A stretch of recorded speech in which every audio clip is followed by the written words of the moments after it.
চ্যানেলে তোমাদের সকলকে স্বাগত জানাচ্ছি। কালকে তোমাদেরকে ভিডিওতে যেটা দেখিয়েছিলাম সেটা ইন্টারোগেটিভ সেন্টেন্সের ইয়েস নো টাইপের কীভাবে কোশ্চেন করতে হয় সেটা। আর আজকে তোমাদের আমি যেটা দেখাবো সেটা হলো ইন্টারোগেটিভ সেন্টেন্সের ডব্লিউএস টাইপ যে কোশ্চেনগুলো হয় সেইগুলো। কিন্তু তার আগে আমাদেরকে একটা জিনিস এটা জানতে হবে যে ডব্লিউএস যে ওয়ার্ড যেগুলো আছে এবং সেগুলোর মানে। তারপর আমি লিখে দিচ্ছি, তোমরা এগুলো সুন্দর করে খাতায় লিখে নেবে।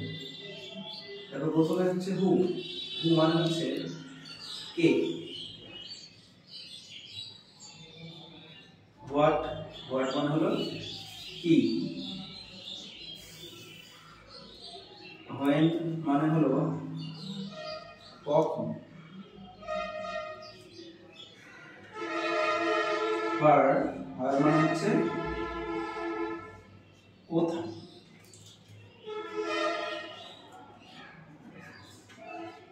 তারপর হলো হোয়াই মানে হলো কেন,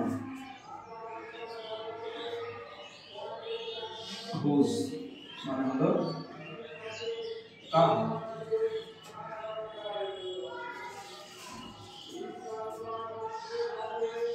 তারপর হলো হুম মানে হলো কাহাকে, সর্বশেষ হাও মানে কেমন হয় আবার কিভাবে হয়। তো কেমন বা কিভাবে এগুলো আমি লিখছি। তো দেখো এই কটা যে কটা আছে এই কটাকে বলা হয় ডব্লিউএইচ ওয়ার্ড। হু মানে কে, হোয়াট মানে কি, হোয়েন মানে কখন, হার মানে কোথায়, হোয়াই মানে কেন, হুজ মানে কাহার, হুম মানে কাহাকে, হাও মানে হলো কেমন বা কিভাবে। তো তোমরা যখন কোশ্চেন অ্যান্সার করতে যাও তখন তোমাদেরকে এই ধরনের ওয়ার্ডের সম্মুখীন হতে হয়। যখন কোনো আনসিন প্যাসেজ তোমরা করো তখন এই সমস্ত যে ডব্লিউএইচ ওয়ার্ড সেগুলো তোমরা কিন্তু প্রথমে দেখতে পাও। এবার এর আগের ভিডিওতে আমি বলেছিলাম যে যখন ইয়েস নো টাইপ যেগুলো আমরা করি তো সেখানে যেটা করতে হয় হ্যাঁ নয় উত্তর দিতে হয়। কিন্তু এই ডব্লিউএইচ টাইপের যে অ্যান্সার আমরা যখন দিই সিন প্যাসেজ হোক বা আনসিন প্যাসেজ হোক তখন কিন্তু সেখানে একটু ডেসক্রিপটিভ একটু ব্যাপার থাকে, একটু বর্ণনামূলক ব্যাপার থাকে, তো সেগুলো করতে হয়। তো দেখো কিভাবে একটা অ্যাসার্টিভ সেন্টেন্স থেকে এই ডব্লিউএইচ টাইপের ইন্টারোগেটিভ সেন্টেন্সে আমাদেরকে যেতে হবে, তো কিভাবে যাওয়া হয় এবং কিভাবে আবার আমাদেরকে অ্যান্সার করতে হয়, তো সেটাই আমি তোমাদেরকে আজকে দেখাতে চলেছি। এটা তোমরা ভালো করে লিখে নেবে, না লিখলে কিন্তু মনে রাখতে পারবে না, এবং একটু ভালো করে পারলে মুখস্থ করে নেবে। মুখস্থ থেকে সবকিছু যেটা ভালো হয় সেটা হচ্ছে বোঝা। আর এগুলো কিন্তু প্রত্যেকটা তোমাদের ক্লাস এর জন্যই ইম্পর্টেন্ট, কারণ আমাদেরকে এখানে থেকে সিন আনসিন প্যাসেজে টোটাল হয়তো 8-16 নম্বরের অ্যান্সার করতে হয়। তো সেই কারণে এটা কিন্তু খুবই সুবিধাজনক হবে তোমাদের আসন্ন যে পরীক্ষা সেটার জন্য। তো দেখো প্রথমে আমি হু দিয়ে স্টার্ট করছি। হু মানে হলো কে। ধরো একটা এক্সাম্পল দেওয়া আছে, লেখা আছে Rabi is a poet. Rabi is a poet. তো তোমার এখানে বলা আছে যে এটা ডব্লিউএইচ ওয়ার্ড ইউজ করে তোমাকে প্রশ্নবোধক বাক্যে রূপান্তরিত করতে।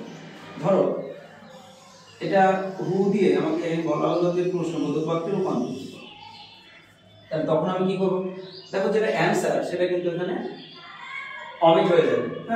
তো রবি ইজ এ পোয়েট, তাহলে আমি যখন কে দিয়ে প্রশ্ন করবো তখন এটা কি হবে যে হু ইজ এ পোয়েট। তো দেখো হুর জায়গায় আমাদের যেটা অ্যান্সার সেটা কিন্তু রবি, তো সেই কারণে রবিটা কিন্তু এখানে অমিট হয়ে যাচ্ছে। আর সব থেকে যেটা বিষয় সেটা মনে রাখবে যে লাস্টে কিন্তু প্রশ্নবোধক চিহ্নটা অবশ্যই দেবে।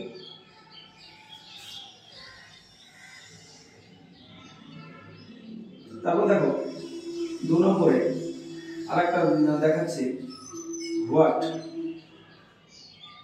মানে হলো কি, এটা আমরা সবাই জানি। তো এটা ওই সেন্টেন্সের মাধ্যমে যদি বলা হয় যে WH ওয়ার্ডের মাধ্যমে আমাদেরকে প্রশ্নবোধক বাক্যে রূপান্তরিত করতে হবে, তখন কি করব? ধরো একটা সেন্টেন্স দেওয়া রয়েছে,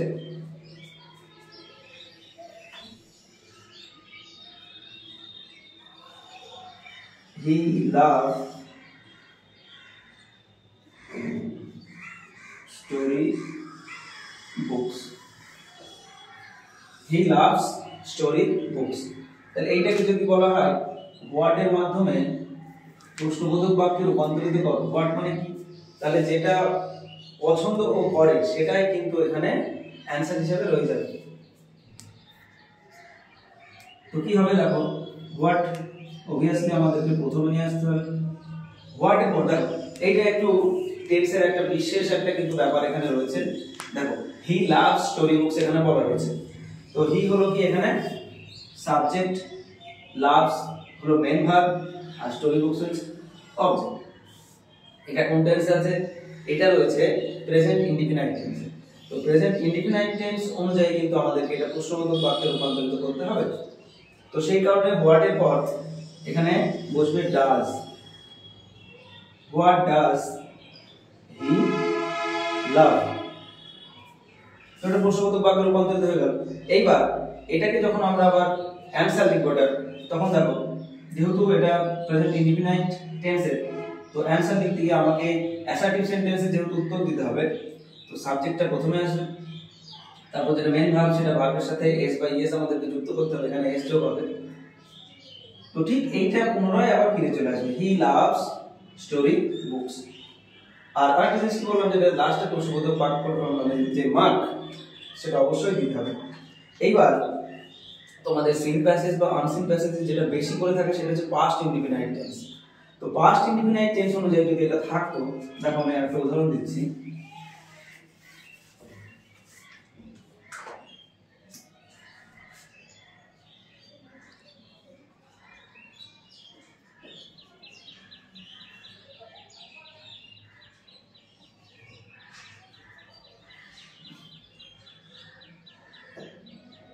they liked mango, তারা আম পছন্দ করত।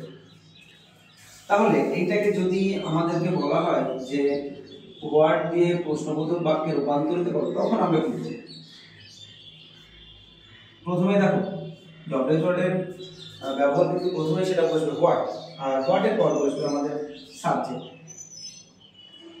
সাবজেক্ট বলছি, মানে যেহেতু এটা আমাদের পাস্ট ইনডিফিনাইট টেন্স, সাবজেক্ট এটা ভার্বের 2 নম্বর রূপ, ম্যান হলো অবজেক্ট। তো যেহেতু এটা পাস্ট ইনডিফিনাইট টেন্স, সেই কারণে আমাদেরকে পাস্ট ইনডিফিনাইট টেন্সের যে রুলস সেটা কিন্তু আমাদেরকে ফলো করতে হবে। তো দেখো প্রথমে হোয়াট, আর এটা প্রশ্নবোধক বাক্যে আমাদেরকে ডিড নিয়ে আসতে হবে। ওটা যেমন আমরা ডাজ এনেছিলাম, এটা নিয়ে আসবো ডিড। তো হোয়াট ডিড, তারপর আসবে সাবজেক্ট, তারপর হবে ভার্বের 1 নম্বর রূপ এবং শেষে জিজ্ঞাসা চিহ্ন। দেখো সাবজেক্ট ভার্বের 1 নম্বর। হোয়াট ডিড দে লাইক, তারা কি পছন্দ করতো? তাহলে অ্যানসারটা আমার কি হবে? দে লাইকড ম্যাঙ্গো।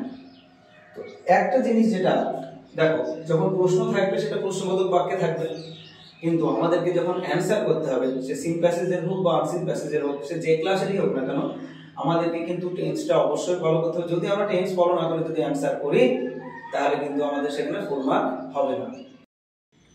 আশা করি তোমরা এটা সবাই বুঝতে পেরেছো। যদি ভালো লেগে থাকে অবশ্যই কিন্তু বন্ধুদের সঙ্গে শেয়ার করবে। এরপরে এখনো আসছে, মানে আরো কতগুলো রয়েছে, সেগুলো আমি দেখাচ্ছি। তো খুব ভালো করে মন দিয়ে এটা দেখবে, প্রথম থেকে শেষ পর্যন্ত দেখবে, নাহলে কিন্তু অসুবিধা হবে।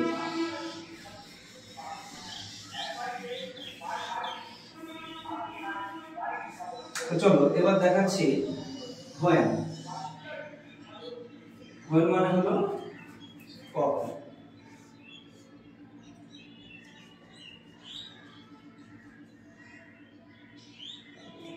বেসিক্যালি আমি পাস্ট ইনডিফিনাইট টেন্সটাতে এটা ফোকাস করছি, না পাস্ট ইনডিফিনাইট টেন্সটাই দেখাচ্ছি, কারণ এইটা থেকে বেশি তোমাদের প্রশ্ন হয়।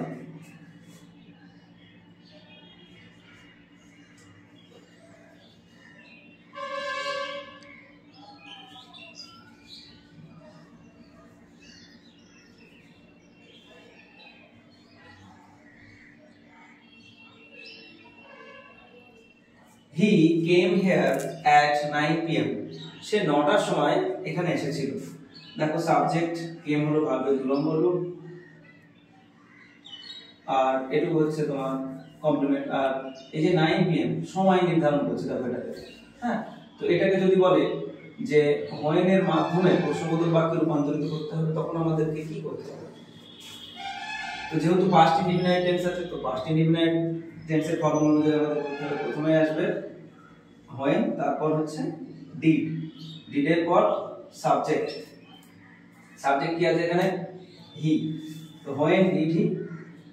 এইবার হ্যাঁ আরেকটা জিনিস দেখো, এই যে কেম আছে, কেম কিন্তু ভার্বের 2 নম্বর রূপ, আর আমাদেরকে এখানে যেহেতু ডিড আছে আমাদের লিখতে হবে ভার্বের 1 নম্বর রূপ। তাহলে when did he come here, সে কখন এখানে এসেছিল, লাস্টে জিজ্ঞাসা ছিল। এই যে at 9 PM এটা কিন্তু অ্যানসার হিসেবে ওখানে রয়ে গেল। এবার এইটাকে যদি আমি অ্যানসার করতে চাই, দেখো এই when বা did এটা কিন্তু অ্যাসার্টিভ সেন্টেন্সে আমরা লিখব।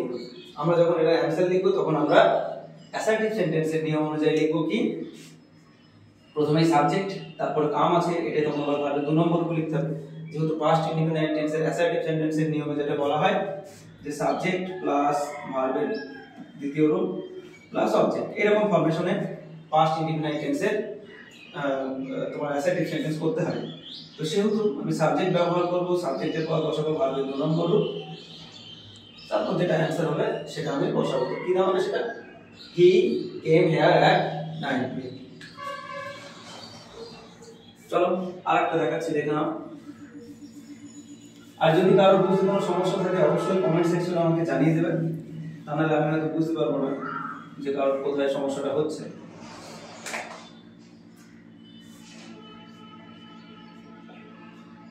why, why মানে হলো কেন। দেখি তোমাদেরকে আরেকটা দেখিয়ে দিচ্ছি আমি, দেখো why, why মানে কেন। why দিয়ে অনেকগুলো প্রশ্ন সিনানসিন প্যাসেজে থাকে, হ্যাঁ। তো দেখো একটা উদাহরণ দিচ্ছি, হি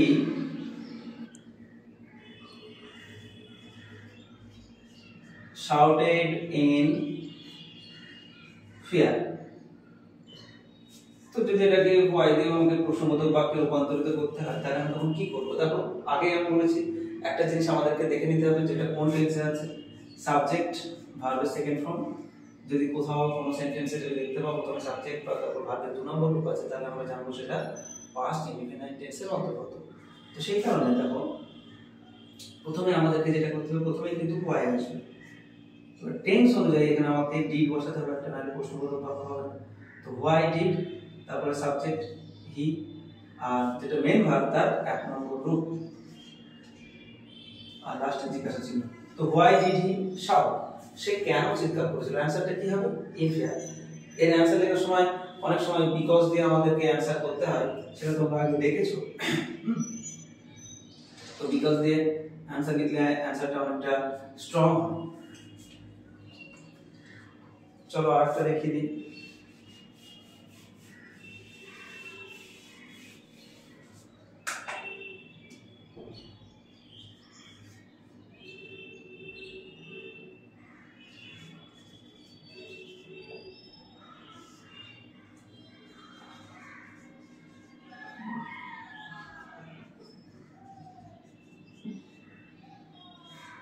হুম মানে কাকে বা কাহাকে, হ্যাঁ। প্রশ্ন লিখছি দেখো, রাহুল লাভস হার, রাহুল তাকে ভালোবাসে। বা ধরো এটা প্রেজেন্ট ইনডিফিনাইট টেন্স আমি লিখলাম, যদি পাস্টে থাকতো সেটা আমি দেখিয়ে দিচ্ছি পাস্টে থাকলে কি হতো। তো রাহুল লাভস হার, তাহলে হুম আমার প্রথমে আসবে, আর যেহেতু এটা প্রেজেন্ট ইনডিফিনাইট টেন্স সাবজেক্টের পর ভার্বের সঙ্গে এস অথবা ইএস যুক্ত রয়েছে, তো হুম এখানে ডাজ হবে, হ্যাঁ। হুম ডাজ রাহুল লাভ। আর এটাই যদি পাস্ট ইনডিফিনাইট টেন্সে থাকতো তাহলে আবার এরকম থাকতো সেন্টেন্সটা,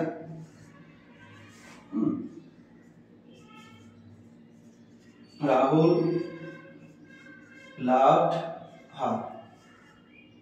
তো তখন আমি কি করতাম, তখন হুমের পর কিন্তু ডাজ বসতো না, তখন বসতো ডিড, যেহেতু এটা আছে পাস্ট ইনডিফিনাইট টেন্সে। তো হোম ডিড রাহুল লাভ, আর লাস্ট বসতো একটা জিজ্ঞাসা ছিল। ঠিক আছে, আশা করি বুঝতে পেরেছো তোমরা। চলো পরের উদাহরণে যাচ্ছি।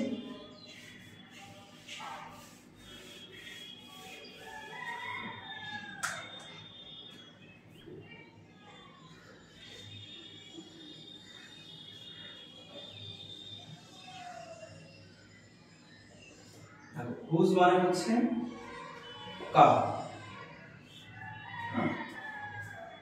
তো এক্সাম্পলে আসি একবারে।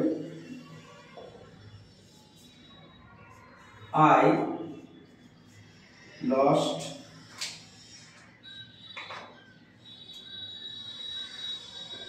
his pen. তো আমি তার পেনটি হারিয়ে ফেলেছি। তাহলে এটা হুজ মানে কি কাহার, তাহলে কাহার পেন আমি হারিয়েছি, এরকম হবে অ্যানসারটা ইয়েটা।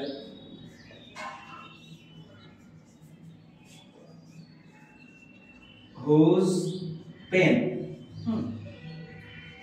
did I lost? did I lose হবে, কারণ এটা ভার্বটা একদম বলবো। এইটার ভার্বেশনটা একটু আলাদা। দেখো আমার অ্যানসার যেহেতু হিজ মানে কার পেন আমি হারিয়েছি যেহেতু বলা হচ্ছে, তো হুজ পেন কার পেন ডিড আই লুজ আমি হারিয়েছি।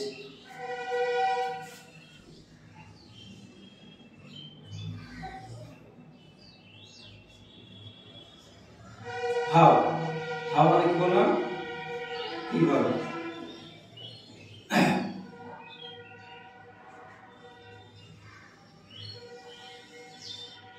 ধরো একটা সেন্টেন্স বলা আছে, the man died in an accident. মানুষটি অ্যাক্সিডেন্টে মারা গেছে। এটাকে যদি বলা হয় হাউ এর মাধ্যমে প্রশ্নবোধক বাক্যে রূপান্তরিত করো, তাহলে তখন কি হবে? দেখো হাউ যেহেতু এটা ভার্বের সেকেন্ড ফর্ম, দ্য ম্যান হচ্ছে সাবজেক্ট, তাহলে আমরা কি বুঝতে পারি, আমরা জানছি যে এটা পাস্ট ইনডিফিনাইট টেন্সে আছে। তাহলে হাউ, হাউ এর পর বসবে ডিড, হাউ ডিড, তারপর সাবজেক্ট দ্য ম্যান, আর ডাইড এর এক নম্বর রূপ হচ্ছে ডাই, আর বাকি এইটুকু যেটা অ্যাক্সিডেন্ট এটা তো অ্যানসার, তো সেই কারণে এটা কমেন্ট হয়ে যাবে। তো বাংলাটা কি দাঁড়াবে দেখো, মানুষটি কিভাবে মারা গেছে, উত্তর কি মানুষটি অ্যাক্সিডেন্টে মারা গেছে। আশা করি বুঝতে পেরেছো তোমরা। তো এইরকম প্রশ্ন দেওয়া থাকবে আর তোমাদেরকে অ্যানসারটা ওই সিন প্যাসেজ বা আনসিন প্যাসেজ থেকে খুঁজে দেখতে। চলো আর একটা রয়েছে সেটা বলিয়ে দিই, তাহলে আজকে মতো এটা শেষ হয়ে যাবে। আর আবারও একটা কথা বারবার বলছি, যদি ভিডিওগুলো ভালো লাগে অবশ্যই বন্ধুদের সঙ্গে শেয়ার করবেন। তো চলো আজকে শেষ ডব্লিউএইচ ওয়ার্ড যেটা, হ্যাঁ সেটা হলো হোয়ার। হোয়ার মানে হলো কোথায়।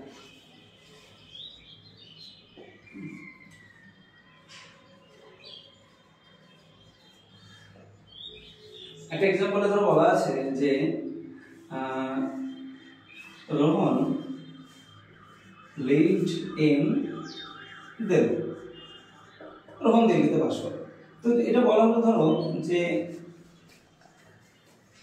হোয়ারের মাধ্যমে তোমাকে ডব্লিউএইচ একটা সেন্টেন্সে ফ্রেম করতে হবে। তো যেহেতু দেখো আমি পাস্ট ইনডিফিনাইট টেন্সটাকে প্রাধান্য দিচ্ছি, আর পাস্ট ইনডিফিনাইট টেন্সটাকে প্রাধান্য দেওয়ার একটা কারণ আছে, কারণ সিন হোক বা আনসিন প্যাসেজ হোক যাই হোক না কেন, সেখানে বেশিরভাগ প্রশ্ন মানে প্রায় 90% প্রশ্ন যেগুলো আসে সেগুলো কিন্তু পাস্ট ইনডিফিনাইট টেন্স থেকে আসে। তো সেই কারণে আমি এই পাস্ট ইনডিফিনাইট টেন্সটাকে বেশি প্রাধান্য দিচ্ছি। তো সেই কারণে দেখো রোহন, রোহন হলো আমার সাবজেক্ট, লেট এটা ভার্ব, ওটা হয়ে যাবে আমার হয় মানে কোথায়, তার যে অ্যানসারটা সেটা কিন্তু আমরা ওখানে পাবো। তো আমি কি লিখবো দেখো, প্রথমেই আসবে কি আমার হয়, হয় মানে কোথায়, তারপর বসবে ডিড, তারপর বসবে সাবজেক্ট, সাবজেক্ট কি আছে রোহন, তারপর যেটা মেইন ভার্ব তার এক নম্বর রূপ, আর লাস্টে জিজ্ঞাসা চিহ্ন। তো এই ইন দিল্লি বা দিল্লি, তো এটা হচ্ছে কি আমার অ্যান্সার। তো সেই কারণে কি হয়ে দেখো, where did Rohan live, Rohan কোথায় বাস করে। চলো আরেকটা উদাহরণ দিচ্ছি।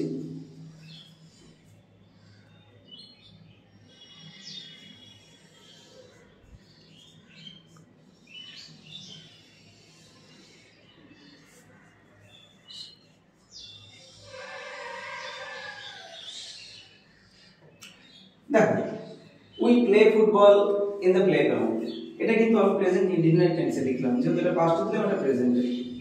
তো এটা যদি আমরা হোয়ার এর মাধ্যমে প্রশ্নবোধক বাক্যে রূপান্তরিত করি, দেখো কি দাঁড়ায়। তো প্রথমে আসবে হোয়ার, হোয়ার মানে হচ্ছে কোথায়, where do we play football, লাস্টে জিজ্ঞাসা ছিল কোথায় আমরা ফুটবল খেলি। এখানে কি বলা ছিল যে আমরা খেলার মাঠে ফুটবল খেলি, আর এখানে কি হলো যে আমরা কোথায় ফুটবল খেলি। এই যে ইন দ্য প্লেগ্রাউন্ড, এটা কিন্তু অ্যান্সার, তো ওইটুকু কিন্তু অমিট হয়ে গেল। তো একটা জিনিস তোমাদেরকে যেটা মাথায় রাখতে হবে, যে পাস্ট ইনডিফিনাইট টেন্সের যেটা অ্যাসার্টিভ সেন্টেন্স বা ইন্টারোগেটিভ সেন্টেন্সের যে স্ট্রাকচারগুলো রয়েছে, সেগুলো কিন্তু তোমাদেরকে খুব ভালো করে দেখতে হবে, তা নাহলে কিন্তু এগুলো মানে খুব সমস্যার কারণ। আমি দেখেছি যে স্টুডেন্টরা কি করে, পরীক্ষায় সিট প্যাসেজ বা আনসিন প্যাসেজ থেকে হয়তো লাইন তুলে দিয়ে আসে, কিন্তু আমি বলবো না যে তোমরা সেরকম করো, তোমরা এগুলো ফলো করো, আশা করি তোমাদের যে ওখানে যে সমস্যাগুলো রয়েছে সেগুলো কিন্তু সলভ হয়ে যাবে।